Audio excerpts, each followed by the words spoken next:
আমরা ডেন্টাল সার্জনরা যখন চেম্বারে প্র্যাকটিস করি, তখন রোগীদের সাথে কথা বলতে আমরা রোগীদের কিছু নিজস্ব ধারণা থাকে যেগুলো পেশেন্টরা আমাদের সাথে শেয়ার করে থাকে এবং এতে করে আমরা বুঝতে পারি যে আসলে আমরা ডেন্টাল ক্যারিজ সম্পর্কে কতটা কম জানি বা আমাদের জানার কতটা ল্যাকিংস রয়েছে। হয়তোবা এরকম অনেক পেশেন্ট পাই, তারা জানেনই না ডেন্টাল ক্যারিজ মূলত কি?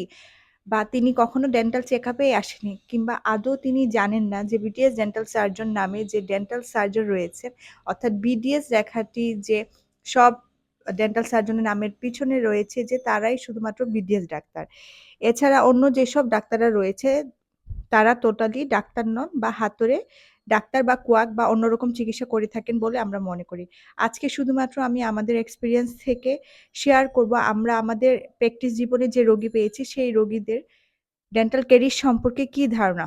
চলুন সেই গল্পগুলো শুনি। সেই গল্পগুলোকে বা ধারণাগুলোকে আমরা ভ্রান্ত ধারণা বা কুসংস্কার বা মিথ বলে থাকি। আজকে আমরা জানবো যে দাঁতের পোকা আসলে কেমন হয়। কোনো রোগী মনে করেন আমরা যে দাঁতে শিরশির ফিল করি বা টিথ সেনসিটিভিটি হয়, এটার মূল কারণ দাঁতে যে পোকা থাকে সেই পোকাটি কামড় দিচ্ছে।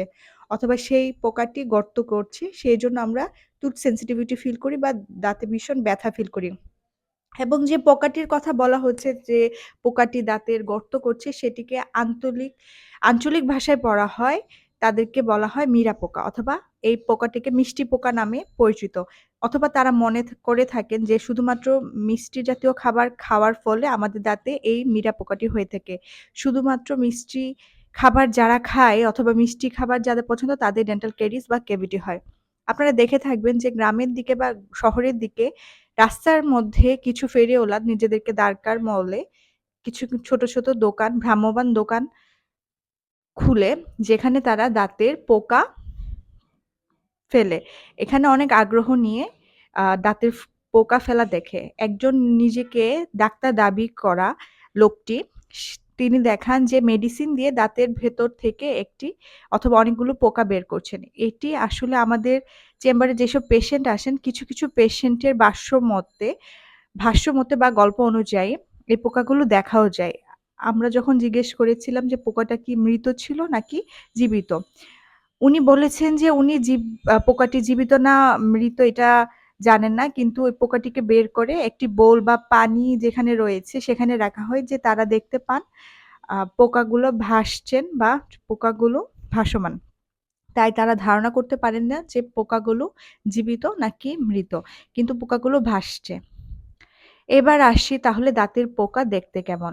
আমার রোগীদের মতে তারা দেখেছেন যে পোকাগুলো সাদা হয়ে থাকে, খুব চিকন সাদা বা সাদা সুতার মতো হয়ে থাকে। আবার কারো মতে সেই পোকাগুলো দেখতে চালে যে ধরনের পোকা হয় সাদা, সেই পোকাগুলোর মতো হয়ে থাকে।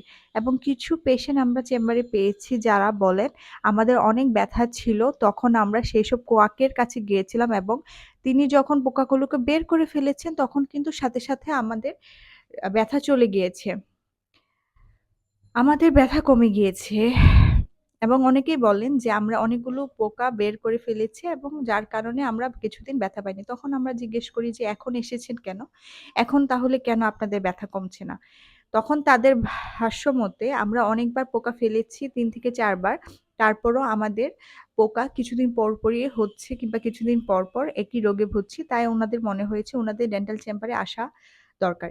এতক্ষণ যা জানলাম এগুলো হচ্ছে কিছু রোগীর নিজস্ব ধারণা বা কারো কাছ থেকে শুনে আসা এবং সেই কথাগুলো বিশ্বাস করে নিজের মধ্যে একটি ধারণা পোষণ করছেন এবং যে দাঁতের মধ্যে একটি পোকা হয় এবং দাঁতে পোকাগুলো জীবিত থাকে, দাঁতের মধ্য থেকে ক্যাভিটি তৈরি করে এবং সেখান থেকে আস্তে আমাদের ব্যথা অনুভূত হয়।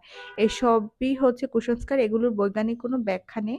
দাঁতে যে শিরশির ফিল করি আমরা বা টুথ সেনসিটিভিটি হয় সেটি আসলে এনামেল ক্ষয়ের কারণে হয় এবং আমরা যখন ব্যথা ফিল করি তখন বুঝতে হবে আমাদের সেই দাঁতের ইনফেকশনটা এনামেল ছাড়িয়ে ডেন্টিনে এবং পাল্পে চলে গিয়েছে। যার কারণে আমরা দাঁতে ব্যথা ফিল করি। তার মানে আমরা বুঝতে পারলাম যে আমাদের মনের মধ্যে হয়তো অনেক ধারণা থাকে।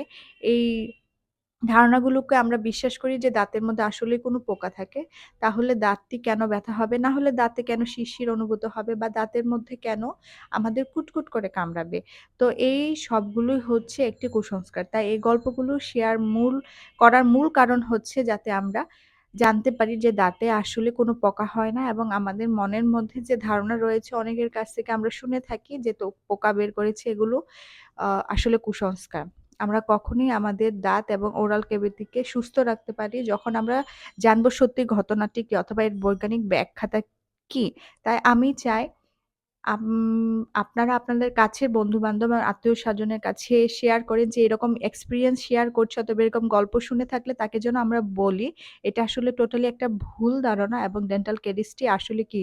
ডেন্টাল ক্যারিস কি অথবা আরো এই সম্পর্কিত তথ্য পেতে আমাদের চ্যানেলের অন্য ভিডিওগুলো দেখতে পারবেন। তাহলে বুঝতে পারবেন আসল আ সমস্যাগুলো কি, কি। আজকে এ পর্যন্তই ভালো থাকবেন। আল্লাহ